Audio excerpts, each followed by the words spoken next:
How you doing, Bubba J? I'm doing pretty good. So what's been going on lately? Well, last week I went to another NASCAR race and got hurt hammered. Drunk again? Oh, no, it's the same drunk. I just keep extending it. Yeah, if you're not drinking at a NASCAR race, you're not at a NASCAR race. Where are you? You're at golf. And Bubba J, do you drink excessively? I don't know what that word means. What's the longest you've ever gone without a beer? How long have I been out here? Less than a minute. There you go. Do you know your drinking limits? Daily or lifetime? How can you tell someone's lifetime limit on drinking beer? Well, if they die when they're drinking, that was it. What I meant was, do you know how much beer you could have before you've had too much? I could have too much beer? Sure, that would be fantastic. Have you ever drank as much as you wanted? Yeah, what happened? You looked pretty.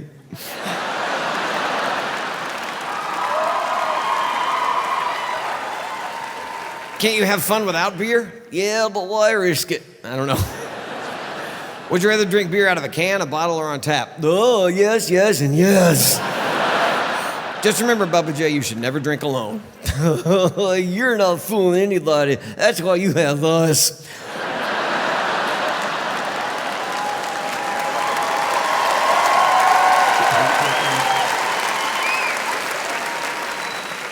So your favorite time to drink is at sporting events? Yeah, sporting events, yeah, it's good, yeah.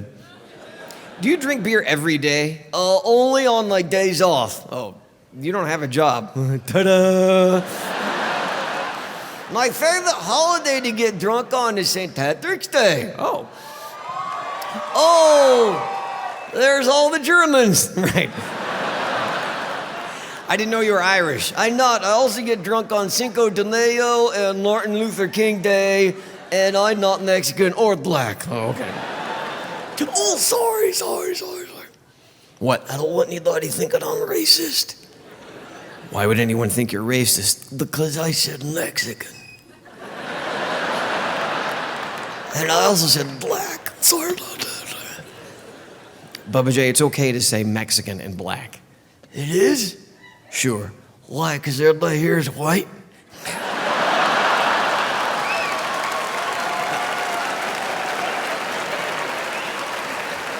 No, it's just okay to use those words. Okay, well, thanks for keeping me real, Cracker.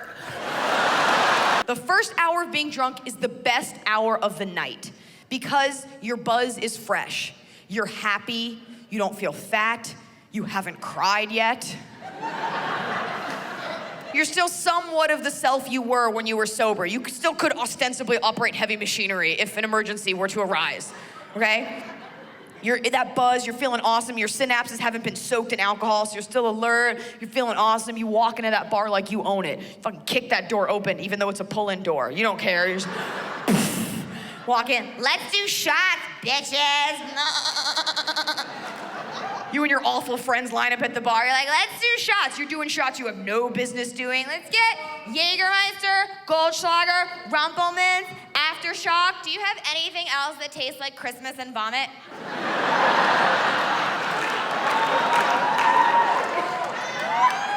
You start doing them. You're like, fuck it. It's my bachelorette 21st birthday, wedding, extravaganza, donkey punch. I don't know what this is going to do it. Shot. What? Was that hand soap? Bubbles. I don't care. Awesome. Now you're on the dance floor. You're like, this is so good. And you're feeling so good, right? You're dancing. You're all excited because your buzz has just hit. You're like, this is great. Fucking love it. You're ambitious about life. You ever plan a workout when you're drunk? When you're drunk, you're like, this is when I get in shape. This is when it starts. Going to start tomorrow. You try to drag your friends into it. You're like, Stacy! Stacy! Do you want to work out? You dance like an asshole, by the way. I don't know who dances like this. Do you want to work out like tomorrow? Do you want to do that? I'm going to get up early and work out. Do you want to go with me? Do you want to go at like 6? It's 5 now. Do you want to take a spin class? Do you want to spin? Do you want to spin? You don't want to spin? You don't want to go spinning?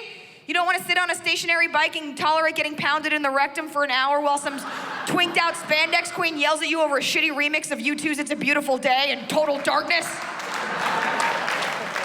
You don't want to do that. So you're feeling good and you're dancing. You're like, I feel so thin. I've never been hotter in my life. I feel so good. And then it hits you. You're like, oh my God, I feel so good right now. I feel so awesome and happy. I wish I could feel this way all the time. I wish I could feel this buzz and this happy all the time. And that's when you realize, that's how an alcoholic thinks. But you're like, screw it. I'm gonna give it a shot. I'm gonna see just how far I can push being drunk. So you decide to do shots, and you decide these shots aren't gonna get me, because tonight's the night I outsmart the liquor. Not gonna happen tonight, because I'm gonna drink water. Going to drink a glass of water with each shot. This is your brilliant idea. No one in the thousands of years of people imbibing alcohol has ever thought of this. This is your night, Einstein. It's your big plan. I'm gonna do a shot and then have a glass of water, and then a shot and then a glass of water. You can't buy me a shot now, but thank you. I'm just having water. I'm just drinking water, but thank you. Shot and water, but what you don't realize is that 5 shots in an hour is still 5 fucking shots in an hour.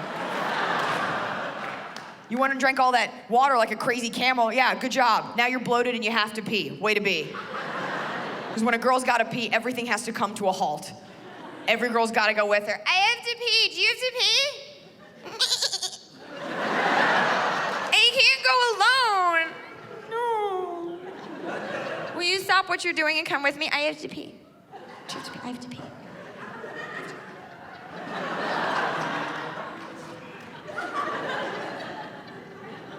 Can't go to the bathroom alone. You might not come back. Because no girl's ever been to the bathroom alone and survived. It's true. The last woman that attempted it, it was 1937, and her name was Amelia Earhart.